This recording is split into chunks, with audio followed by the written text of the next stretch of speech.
وقار صاحب نے جس نظم کا ذکر کیا ہے وہ ماتم آزادی ہے.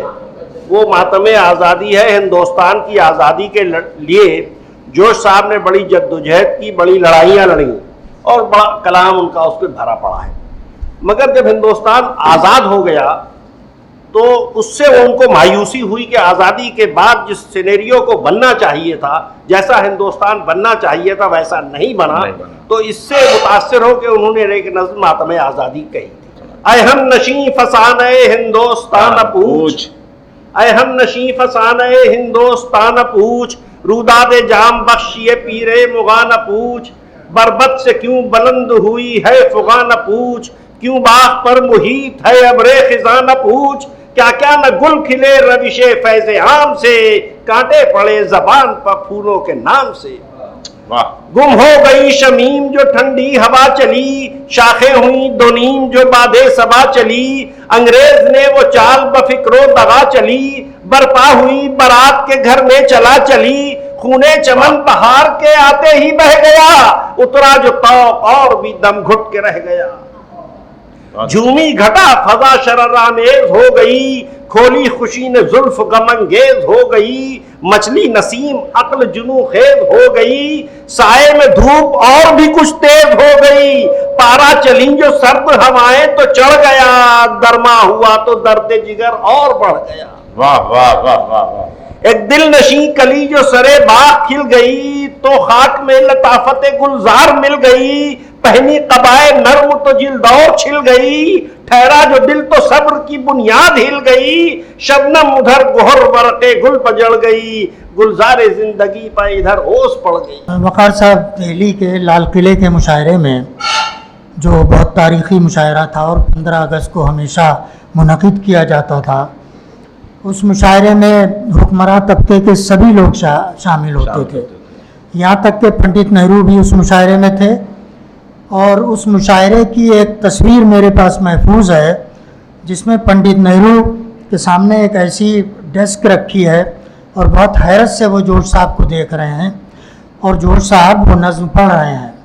اور اس نظم کے بعد پنڈت نہرو نے جوش صاحب سے کہا کہ جوش صاحب ایسی نظمیں نہ پڑھا کیجئے, پٹیل اسے پسند نہیں کرتے ہیں. آزادی سے پہلے والا جوش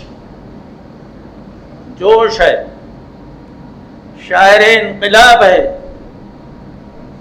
اور آزادی کے بعد وہ مکمل ایک شکایت ہے. بہت اچھا پہلو ہے. اس شکایت پر غور کرنے کی ضرورت بات ہے. بہت واضح کر دی, بہت واضح کر دی آپ نے, بہت واضح ہو گئی بات. اس لیے کہ اس ملک کے لیے اس نے اپنی جوانی قربان کی تھی, انگریزی سامراج سے ٹکر لی تھی. پنڈت جواہر لال نہرو اور گاندھی جی کے شانے سے شانہ ملا کر انگریز کے خلاف جنگ کی تھی. لیکن آزادی کے بعد میں نہیں کہتا کہ ماتم آزادی کا عنوان صحیح تھا یا غلط تھا, یہ تو کل مورخ طے کرے گا. لیکن اس نظم میں جوش سراپا شکایت ہے, شکایت لے کے آیا ہے. پوری کیبنٹ بیٹھی تھی, پنڈت جواہر لال نہرو, مولانا آزاد, سردار پٹیل اور سارا سرکاری عملہ. تو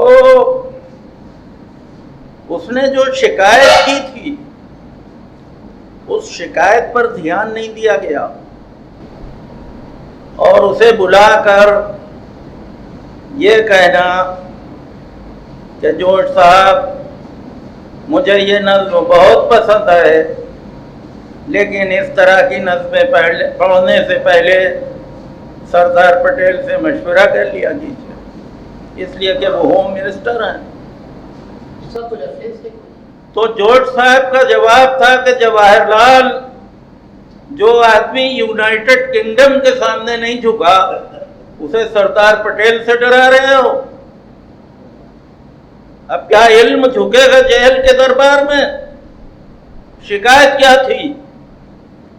ارباب اقتدار کا اللہ ہے کمال, دیکھو تو سر بلند